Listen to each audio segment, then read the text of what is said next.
comedy, but I listen to this stuff because I'm OCD. I admit it. Also, everyone right. I think I said everything there. Anyway, but at the end, it's all going to be worth it. And all those people that made fun of you, they're going to want to be your best friends, right? So it happens. It happens to a lot of people. Sorry that I don't have a PowerPoint. I'm just changing things. So let's talk about, we talked about attitude of gratitude last time. You know, wake up and feel grateful of what you have. Because if you practice that attitude of gratitude, you're going to have more to be grateful for. I think you saw in the video. But there's two aspects to gratitude. One is attitude of gratitude. Be grateful. If you wake up instead of, criticizing people, be grateful for what you have. You'll get more of that into your life. It works all the time through the law of attraction. Second thing of attitude, you have to have a positive attitude. You have to. Especially marketers. You walk into the office, you shine, you exude that energy. People want to be with you. People want to do business. Real estate, any business. You see patients, right? You walk in, hey, how are you? They're like, oh, wow, cool. I like this person. So you radiate optimism, you radiate good energy, so people they're going to want to be with you. So that's the two aspects of attitude that I like to talk to people about, which leads to optimism. And everybody knows about being positive, right? But the trick is, positive is a belief. If you're positive you're going to do something, you can't predict you're going to do it, right? It's just a belief that you have. Like Tony Robbins said, being positive, you kind of BS in yourself that you're going to do it, right? Because you don't know. And when you do it, you feel good, you feel confident, and you do bigger things. And there was a study done, I think I mentioned this in one of the seminars, probably in the first one we did. Psychologists, you got optimists and pessimists, right? This guy, and then the pessimist or realist, we can argue about that, and the optimist and the idealist. So the negative people or the pessimists, they always hit their goal because they didn't shoot very high. They're like, I can only go this far. So they always hit it. And the optimist, they hit a higher goal because when they trick themselves and thinking they could do it, they do it and they go higher. They feel confident. So that's where confidence comes from, which I'm going to talk about. Another thing is work hard. Work hard, I think I've heard. For my staff, you got to work harder on yourself than your job. I know that sounds conflicting. I'll say it again. You got to work harder on yourself than your work. Why? Because if you change yourself, you can make a fortune. You can do a lot, right? That's what. Anybody know who Jim Rohn is? Jim Rohn. You listen to Tony Robbins. Jim Rohn was Tony Robbins' mentor, and he passed away. He has a very different ideas. Now, confidence, big. This is huge. This is different. Okay, there's going to be a different twist of confidence. So when you're going to do something new, think of what I'm going to tell you. So you're going to try a new project, a new goal that's way out there. And let's say we're all big thinkers. But then how do you decide if you're going to be able to reach that goal? So the way you develop confidence, and David Schwartz, he's a motivational speaker, he said, think of your mind as a bank. And when you're going to withdraw those ideas, think of you going up to a teller, and you decide to tell a teller if you want to withdraw positive memories or negative memories. You make the choice, right? You don't just randomly. You always make the choice. So let's say you want to reach a goal of 30 referrals or sell 5 houses next week. It's huge. So then, how do you have confidence? You okay? Tell give me situations where I've done something similar in the past, and then you withdraw those and you put them in your head, and then you feel good, and then you do it. A lot of people are like, well, I'm not very good at this.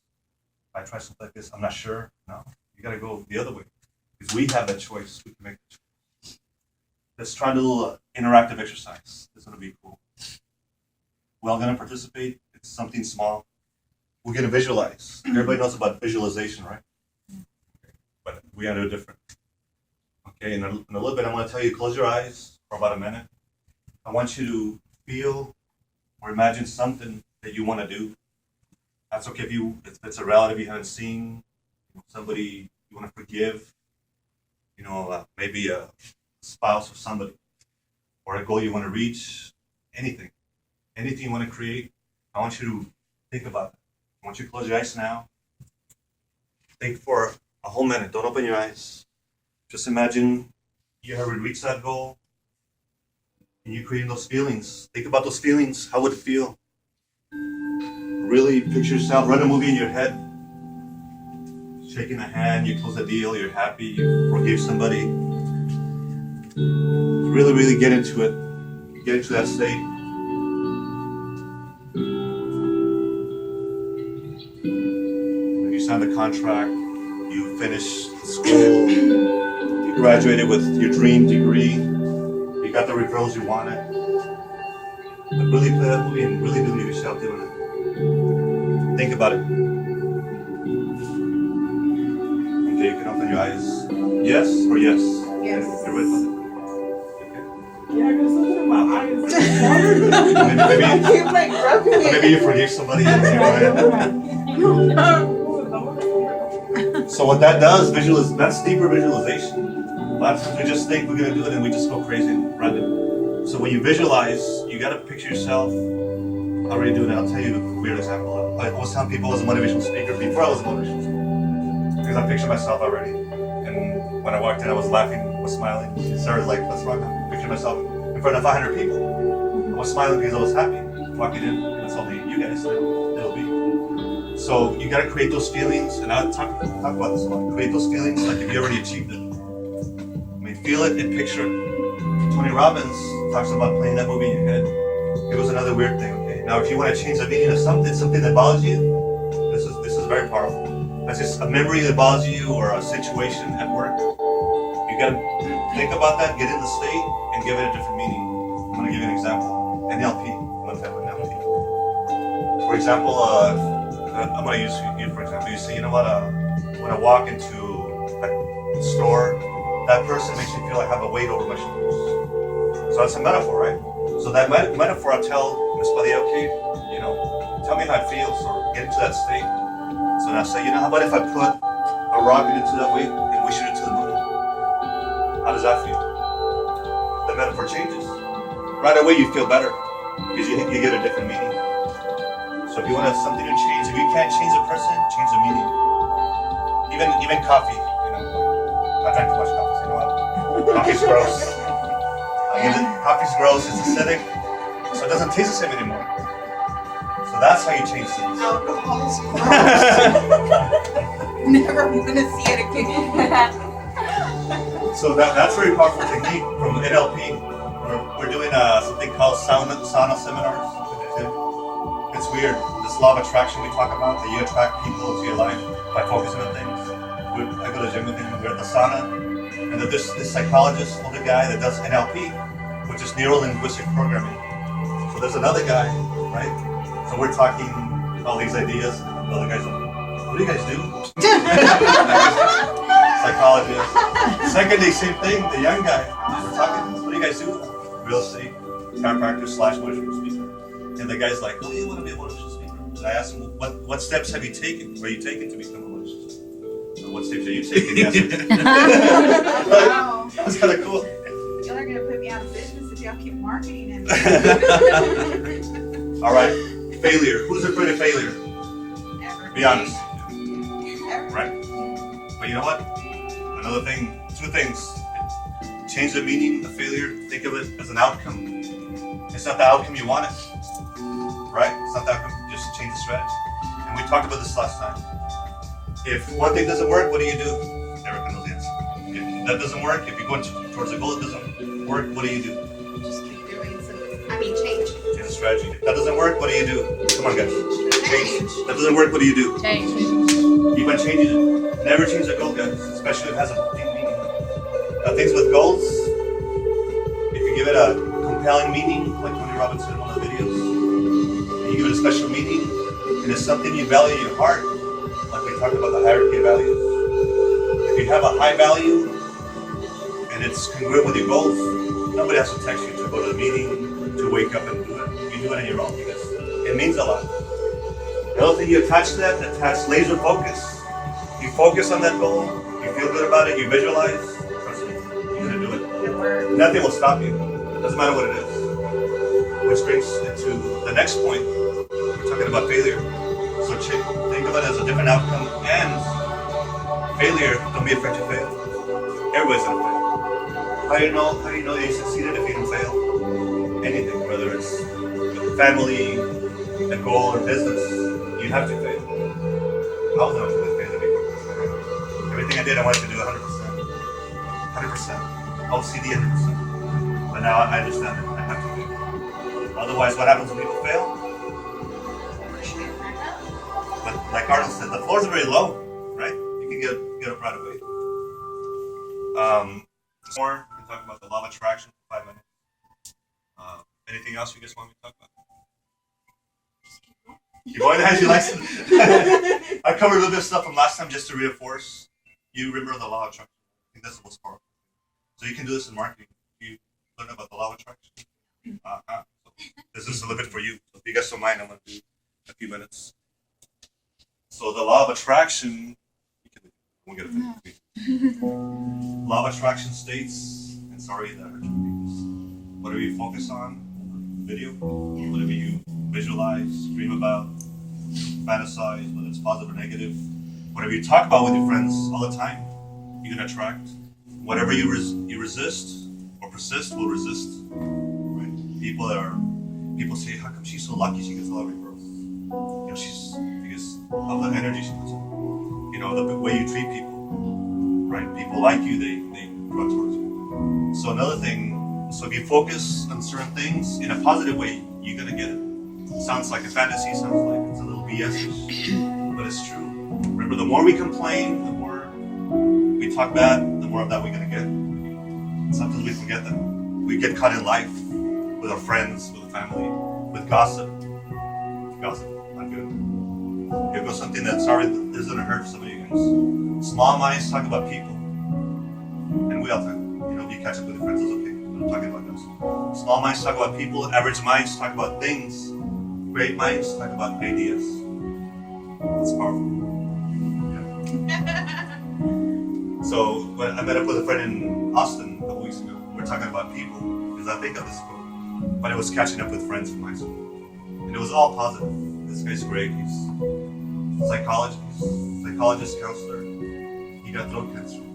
So he ended up with his voice like, I kind of like this voice. Yeah.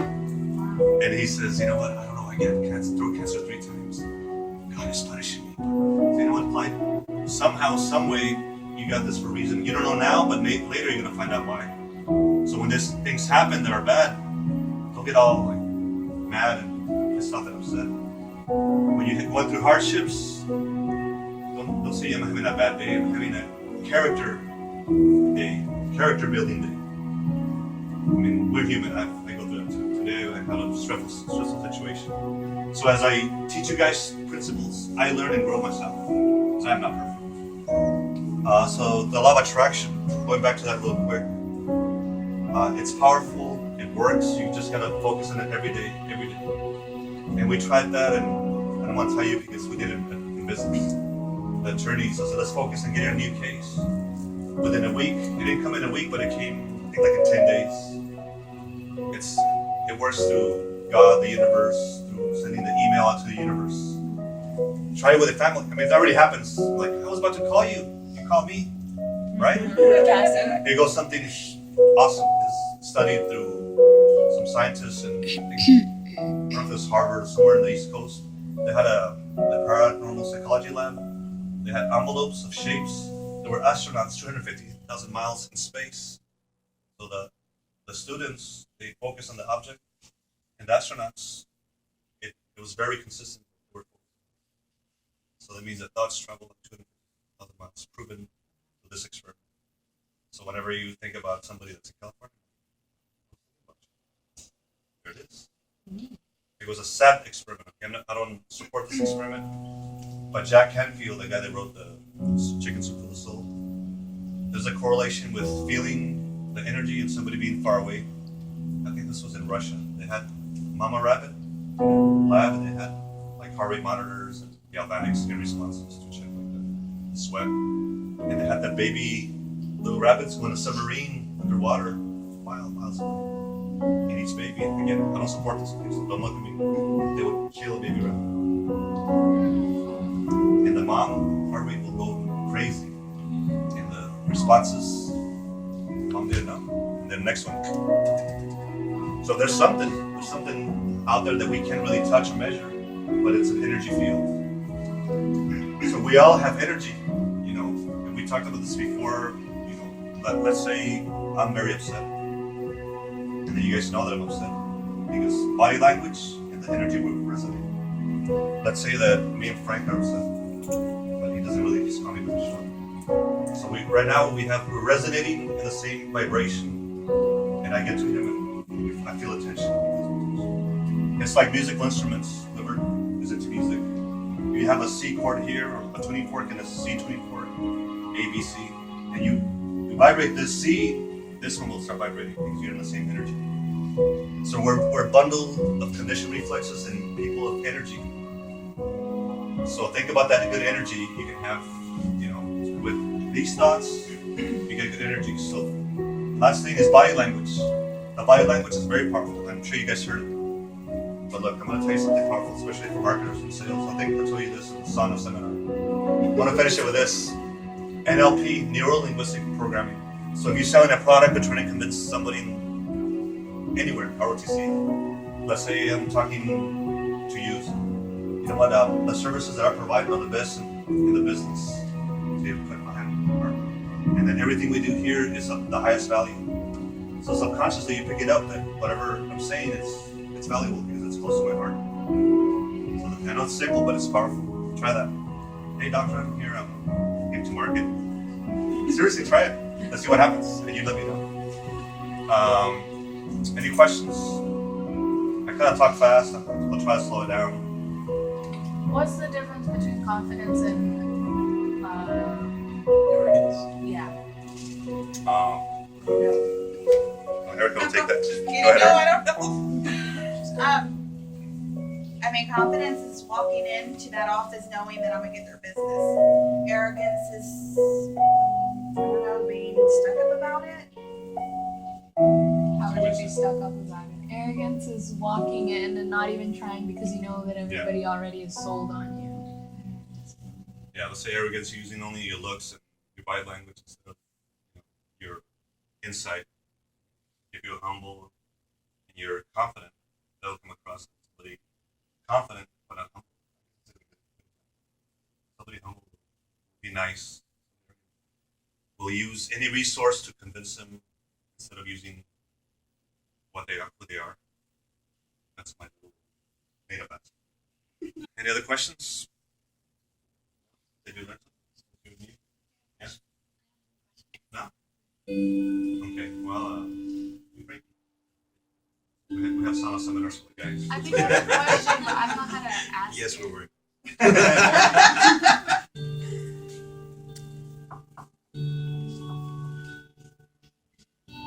What if like, okay, so you have a goal, right?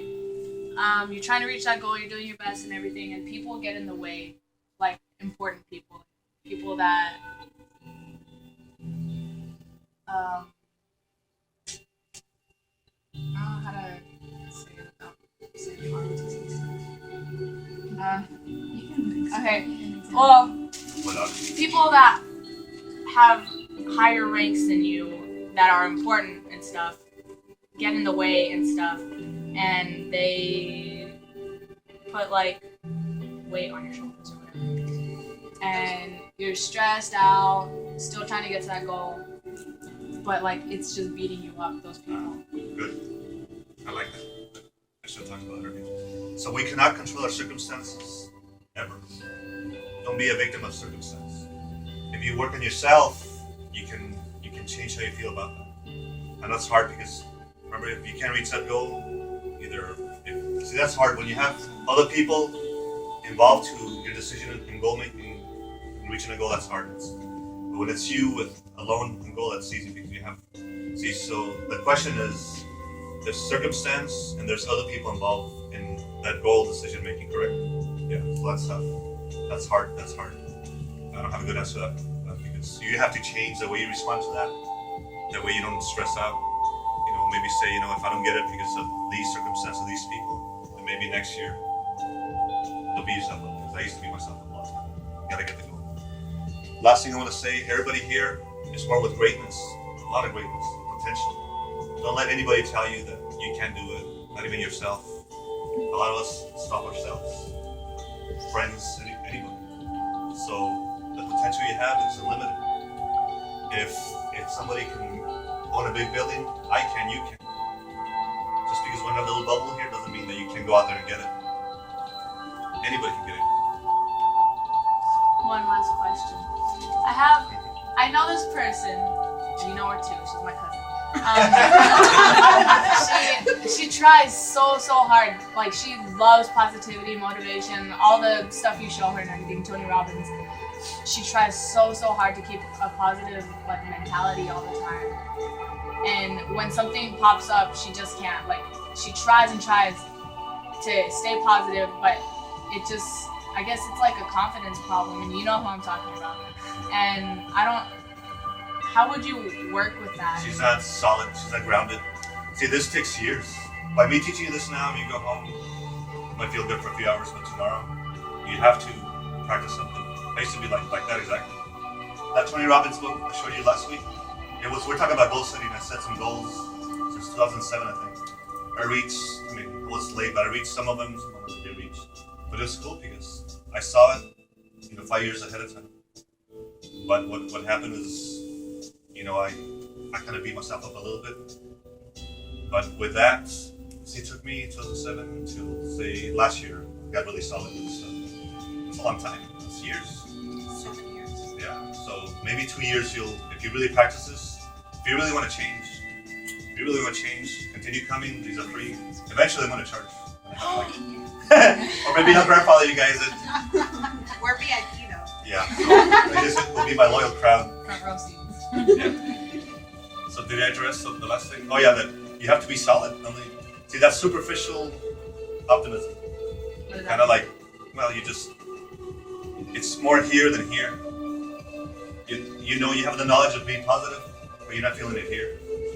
And that comes with confidence as well. So she's a victim of circumstance. A lot of people blame other people. That's real easy to blame people when you didn't succeed. It's really easy. Yeah. I mean, that when something wrong happens, what do you do? Oh, Excuses. it was his fault. His fault, except my fault. If we look at ourselves first, things will get better quicker. All right? So, thank you so much.